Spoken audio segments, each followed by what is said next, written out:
In this video, I will discuss conformers and the Newman projections of alkanes. As we have previously seen, alkanes are basically hydrocarbon where all the carbon are single bonded with each other and each of the carbon are sp3 hybridized. And because the carbon are single bonded with each other, it is then possible for them to rotate.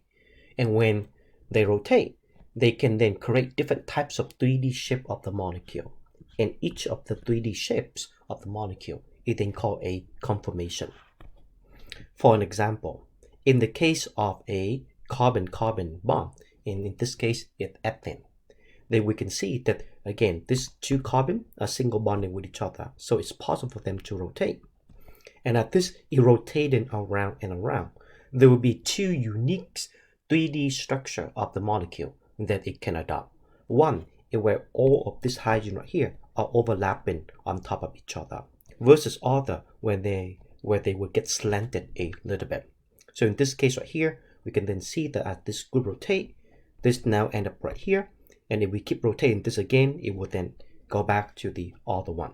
So in this case right here, we can see that there are two possible shapes of this ethane right here, and we call this the two conformation or two conformers.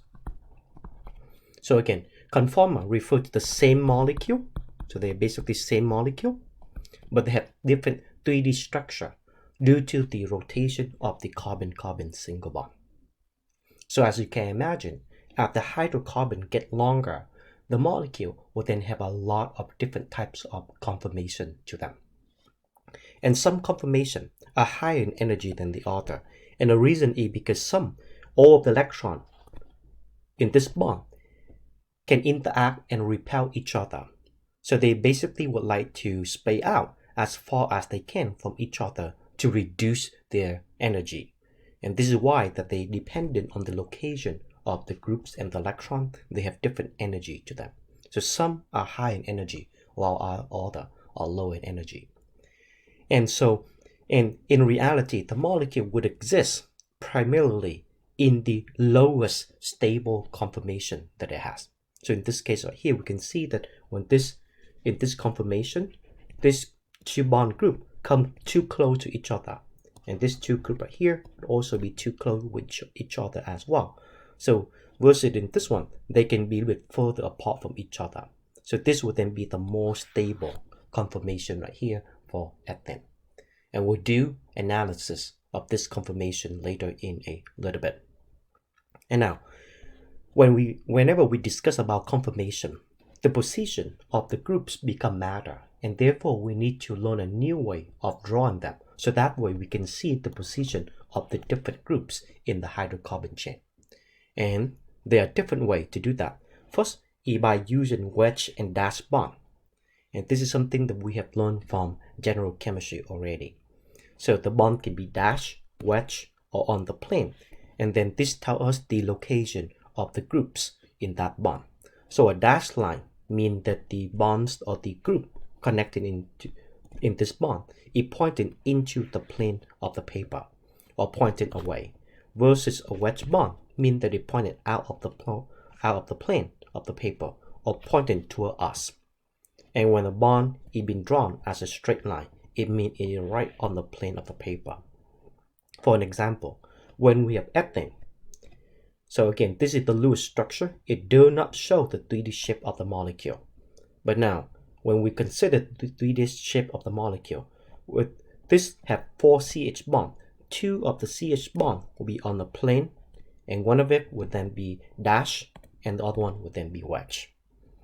In the case of ethane, then this would then be the 3D shape of the molecule. So again, this carbon have 2 bonds. This bond right here are the bond on the plane. And now this one is dash, one of it is dash, and the other one is wedge. And same thing here with this carbon. So this bond right here is on the plane, and this one right here is on the plane as well. And one other group is dash, while the other one is wedge. So this is basically the dash and wedge, or the perspective drawing that help us see the distribution of the different groups and the 3D structure of the molecule. But this is not very meaningful yet. And this is why that we need to learn of a new type of projection that will then better tell us the groups, the position of the groups. And this is the Newman projection. So in the Newman projection, it basically will be looking at picking out a bond to look at, and then see the relative location of all the group along that bond that we are interested in. For an example, in the case of methane has this carbon-carbon bond right here. And so basically we'll be viewing through this carbon-carbon single bond. And when we view through this carbon-carbon single bond right here, it will help us see the relative position of all of the group that are connecting in between this carbon-carbon that we are interested in. For an example, consider this following molecular model of ethane right here. So in this case right here, this is its molecular model. And now it is difficult for us to see the relative position of this group right here. But if we were to be viewing this using the Newman projection, essentially this is what we're looking at. We're looking through this bond right here. So we take this and we rotate this. And now we're looking along this carbon-carbon bond. And so we can see that there are two carbon, one is in red and one is labeled in black. So in this case right here, the black carbon is the carbon in the front. And now it has 3 hydrogen. And in this view right here, we can see that it does not look tetrahedral, but it looks more like planar here. And one hydrogen will be pointing down, the other one will be pointing to the right. And it seems that the bond angle along all of this is about 120. But we know that in the fact it is not 120. But again, in this Newman projection right here, it appears to be 120 because it has no depth to it. And now, there is a carbon in the back. And as for the carbon in the back, these are the 3 groups right here that are connecting to the carbon in the back. So this Newman projection right here allows us to see what are the relative position of any of the group connecting in these two carbon right here that we are interested in. So in this case right here, we can then see that this hydrogen right here, they are about 60 degrees from each other.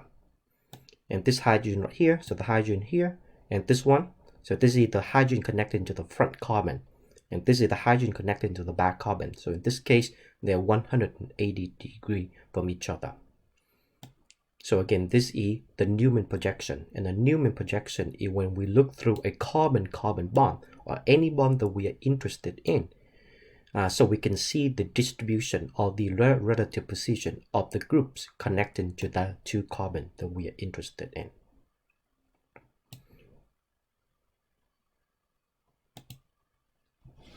And now let's learn how to draw the Newman projection. So when we look through this carbon-carbon bond right here, we will then see that there is a black carbon in the front. And now, so here is that, and to draw that front carbon right here, we would draw a triangle, and then we put them again. This is exactly like the 3D model that we have seen previously. So this represents the position of the 3 hydrogen on the front carbon. And now to draw the back carbon, so the back carbon is basically overlapping with the front carbon, and we can't see the back carbon right now. But to represent that back carbon, we would then draw a bigger circle. And now on that bigger circle, so this represents the back carbon right here. And these are the 3 atoms that are connected to the back carbon right here. So that will then be the Newman projection. And now again, we can see that the relative position of these 2 hydrogen is that they're 60 degrees from each other versus the other one. This one and this one is about 180 degrees from each other. So it helps us see the position of the group very, very well using this Newman projection. And similarly, we can apply the same view for doing the Newman projection of butane as well. So butane have 4 carbon on it. And so basically in this case right here, we'll be interested in the bond between carbon 2 and carbon 3. And again, we can look at any bond that we wanted to. But here in this case right here, we are interested in the bond between carbon 2 and carbon 3. And the reason is because we want to see the relative position of this CH3 group connecting to the carbon 2 and the carbon 3. And now, so here is a 3D structure of butane. So you can see here is molecular model: carbon number 1, carbon number 2, carbon 3, and carbon 4. And so when we are looking at this Newman projection right here, we are looking along this carbon-carbon bond right here. And now, so I'm going to move this to make sure it overlaps, to make one carbon be in the front and one in the back. So this is what I'm doing right here.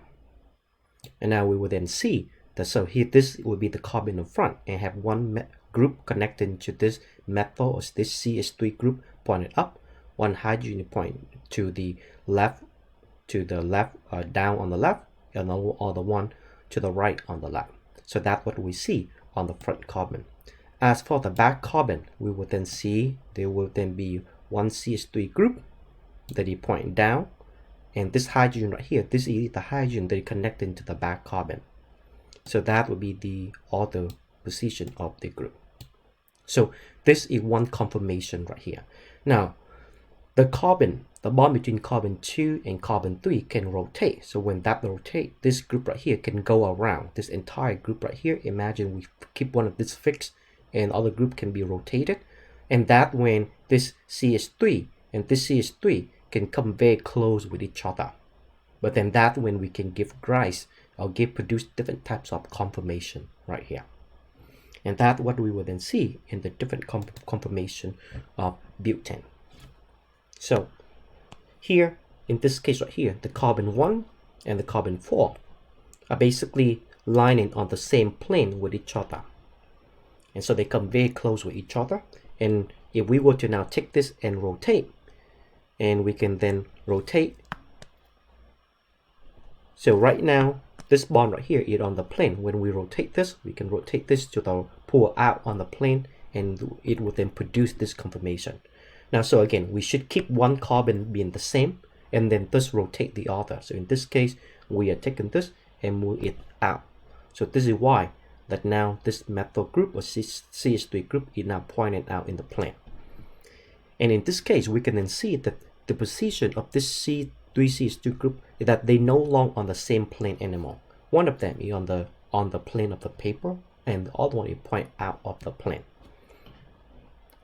And here will be the view using the Newman projection right here. So again, here is the front carbon and the CH3 group connecting to the front carbon. And now the green circle is the back carbon. And in this case right here, the CH3 group is basically right in the back because they're both in the plane. So therefore they are parallel with each other. And the bond angle between these two CH3 group will then be 0 degree. And this type of conformation right here is called the total eclipse. So the eclipse conformation is whenever we have one group exactly lying in the front of the other and the two groups are parallel with each other. So basically, it is called the eclipse position. And now, if we were to now take this and rotate this 60 degree, so we take one of this CH3 group, and in this case, the CH3 group on the front, and we rotate this 60 degree, and while keeping the back carbon and all of the group on the back carbon the same thing, then now we will have the other conformation. So in this conformation right here, the bonds between the groups on the two carbon are no longer eclipsing each other anymore, but then they are now adopting a new conformation, and we call this the stagger conformation. So the stagger is when the groups are not 180 degrees from each other, but then they tilted right in the middle. And in this case, this is actually called a gauge. So this is given a special name, a gauge conformation. A gauge conformation refers to the group when they're 60 degrees from each other. And in this case right here, they also call the stagger conformation as well. So the stagger, the term stagger, is a more general term, versus the gauge refer to the specific 60 degrees from each other.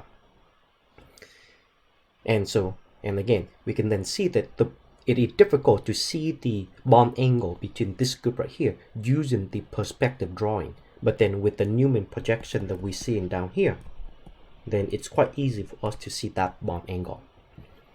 And if we were to further take again the carbon in front and move this down another 60 degree, or another 60 degree over here, then we will then be getting back to the eclipse and conformation again. And if we keep rotating again another 60 degree, we'll be able to now have the two CH3 group opposite with each other. And in this case, this will then be the stagger conformation. And this stagger conformation right here is given a special name, and it's called the anti-conformation. And this anti right here refers to these two groups being opposite, exactly opposite with each other, and the bond angle will then be 180 degree. Okay, so again, the eclipse, and so this is called the total eclipse, and this is then the anti-conformation. But then this would then be the 4 different conformations that we can expect to see in butane.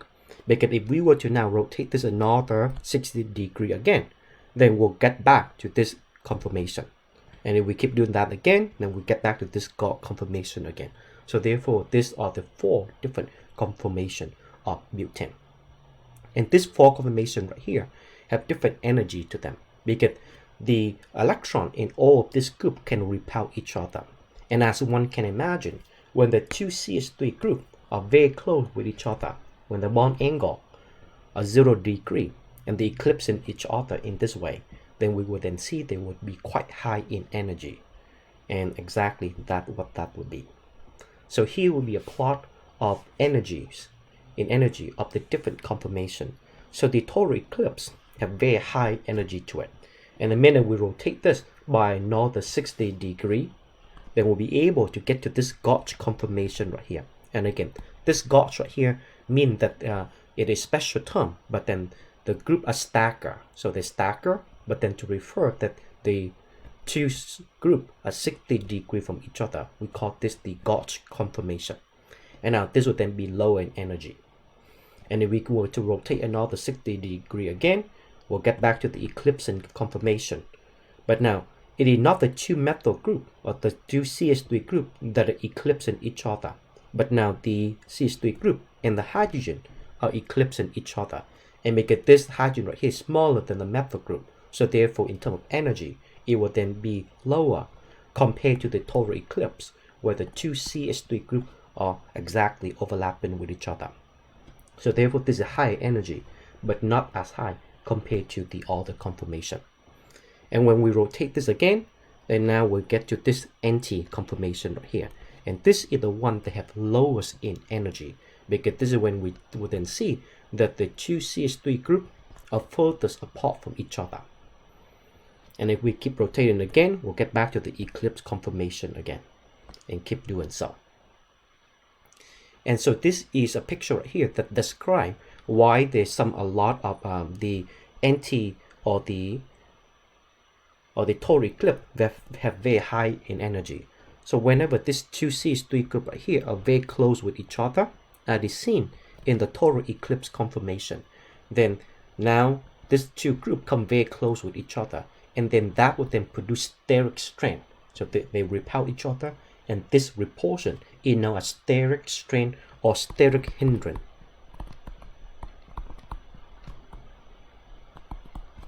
Because the electron repel each other, so they're high in energy.